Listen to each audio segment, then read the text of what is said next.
برخی از اوکراین حمایت کرده. ورشو همچنین سفیر اوکراین را ارسال کرد و امسال با ارسال تانک و دیگر تسلیحات جنگی به اوکراین کمک‌های زیادی به این کشور کرده و نظامیان اوکراینی را آموزش می‌دهد. و اوکراین همچنین میزبانی بیش از 1,5 میلیون آواره اوکراینی است. در طی تیراندازی رزمندگان فلسطینی به شهرک سیزیونیست نشین ادورا در جنوب الخلیل، نظامیان اشغالگر به حالت آماده باش درآمدند.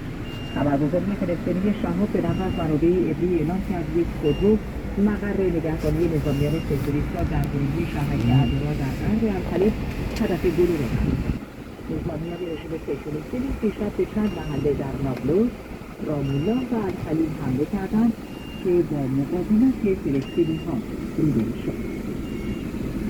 تاکنون بیش از 3500 خانه بمبگردی ساماندهی شدند. با وجود افزایش روند صدور مجوز اقامتگاه‌های بمبگردی، همچنان برخی خانه‌ها بدون مجوز و به صورت غیرقانونی در حال هستند. عمر بمبگردی در ایران